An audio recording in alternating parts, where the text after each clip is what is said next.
Continuamos con la secuencia Historias de Guerra y Valor. La semana pasada contamos parte de la historia en el año de 1978 y parte de la historia en el año de 1981. Veamos qué continúa. La historia no se repite, se atesora y se honra. El 29 de enero de 1981, militares ecuatorianos ingresaron ilegalmente a nuestro país e instalaron una base militar.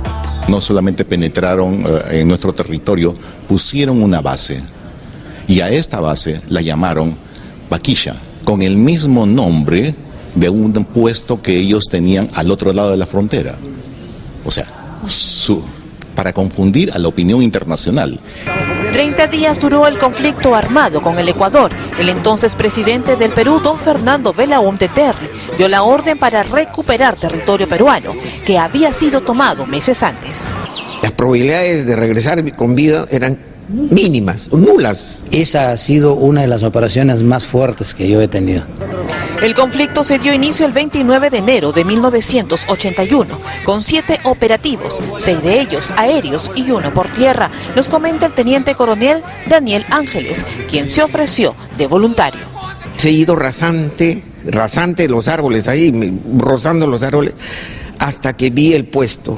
Entonces cuando he visto el puesto he jalado un poquito, he levantado y he disparado 72 cohetes. La operación puso en riesgo la vida de todos, perdiendo la vida un soldado, pues terminaron dando vueltas de campana minutos después de lograr su objetivo.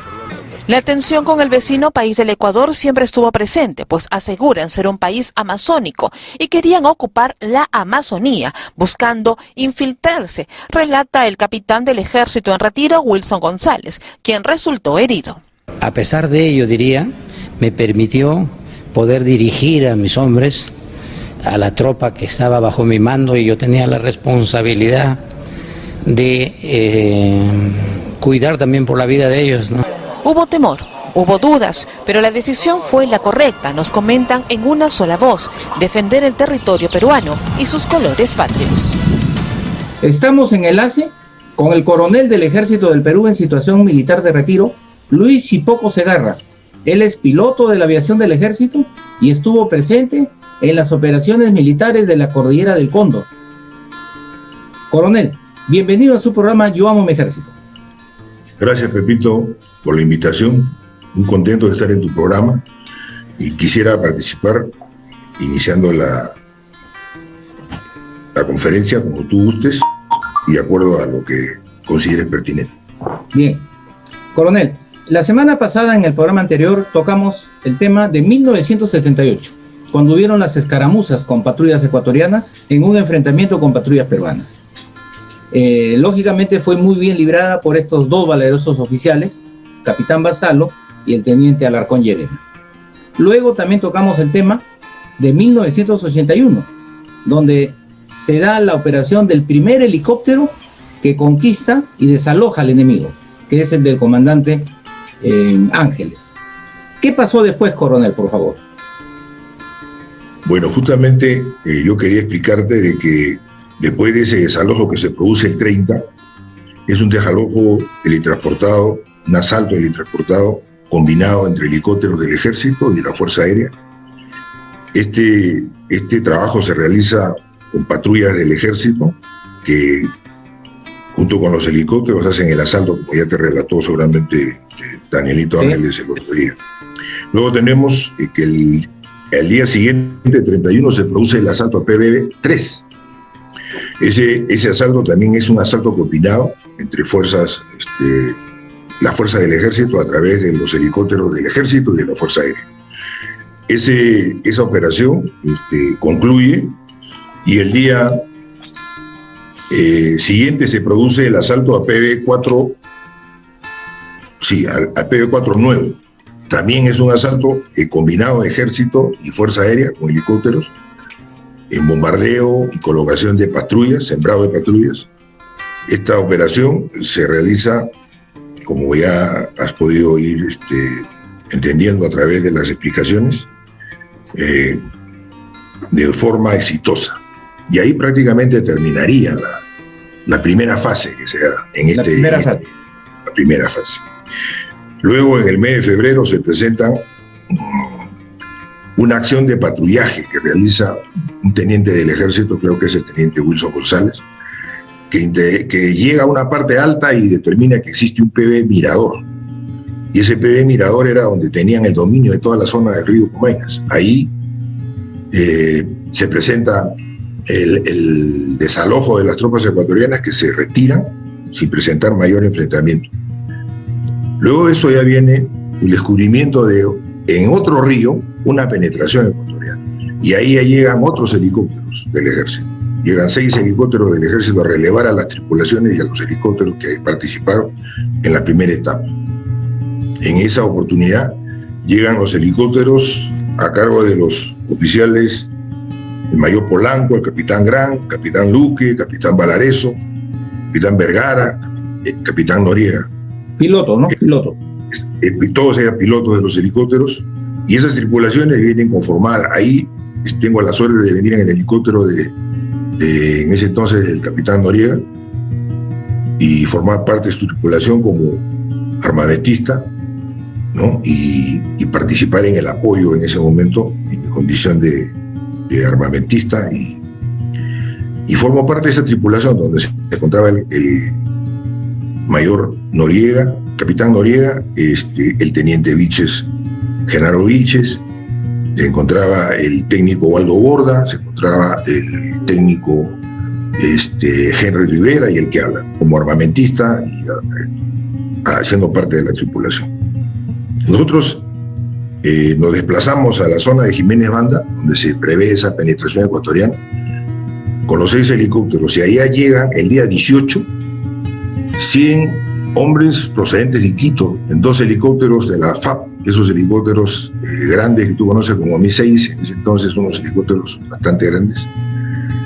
Estos helicópteros traen 50 hombres cada uno, y con su jefe de unidad, que era el comandante Solari. En esa oportunidad eran parte integral del PIS 47. Y bueno, al día siguiente, eso se produce el 18 de febrero. El 19 se produce el asalto a la zona denominada Jiménez Banda 2. En ese asalto se encuentra ya en Jiménez Banda, viene de Iquitos el general Salguana, que era el comandante general de la 5ª Región Militar en ese entonces, hoy 5ª División de Ejército. Y ahí se produce la captura de una bandera en ese puesto enemigo, se produce las bajas ecuatorianas, se producen enfrentamientos que duran aproximadamente 1 hora.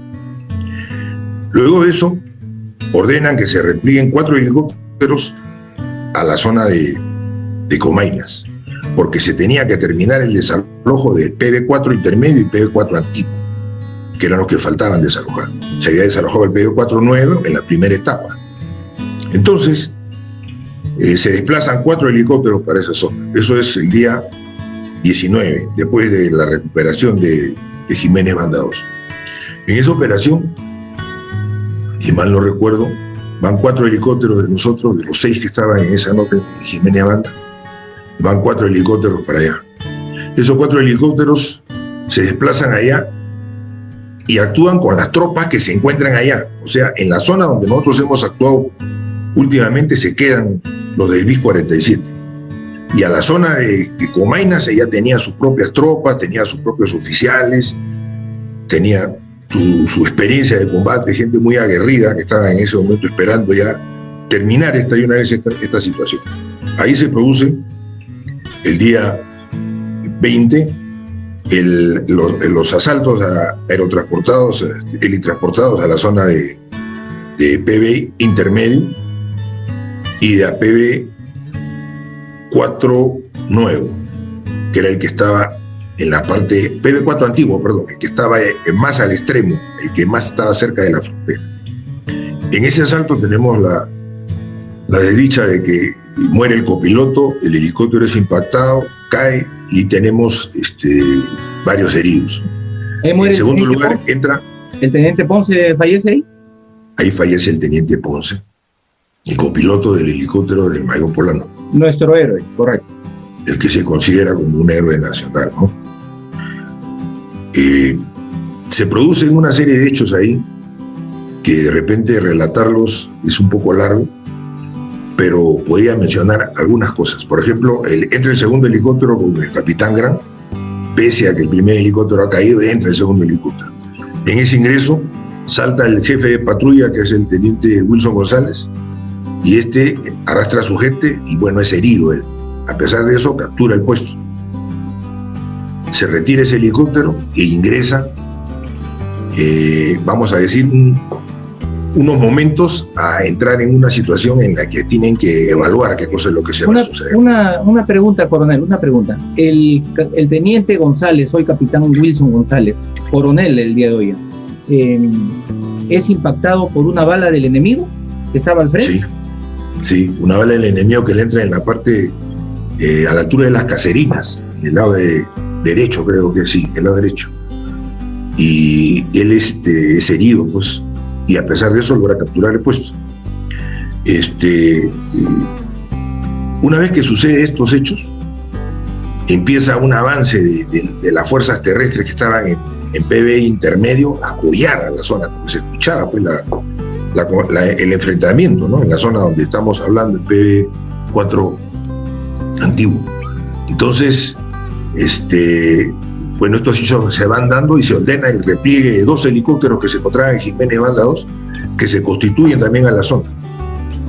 Al constituirse ahí, nuevamente se hace una fuerza de 5 helicópteros y se ingresa al rescate y al apoyo de la gente que se encuentra a las 4:30 de la tarde, logrando recuperar el cuerpo del copiloto fallecido, el teniente Ponce, los cuerpos de los heridos, donde se encontraba el piloto del helicóptero de Ponce, y la tropa herida, y bueno, que se encontraba en ese momento en mal estado, y el teniente Wilson González, que es replegado también a la zona de Chávez Valdivia, y luego posteriormente a Ciro Alegría. Entonces, en todos estos hechos en Comainas se presentan una serie de acciones que son con las que concluye esta operación. Concluye recuperando PB-22, concluye recuperando PB-3, capturando Mirador, recuperando PB intermedio, PB-4 intermedio, PB-4 nuevo y PB-4 antiguo. Esas son las, y Jiménez Banda, que es el que se constituye en el enfrentamiento más grande.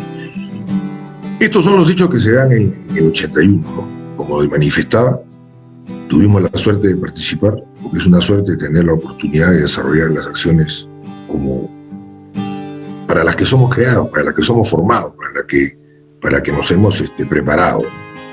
Esto fue lo que sucedió el año 81 de una manera sucinta, corta y lo más puntual posible, ¿no? Dado el tiempo que tenemos. Indudablemente hechos de, como yo lo digo muy bien en el programa, hechos de valor, de coraje y de amor al Perú, porque ustedes dieron un ejemplo a todos los compatriotas en esos momentos, que orgullosos vieron cómo las tropas peruanas desalojaron al enemigo invasor, y eso dice mucho de ustedes.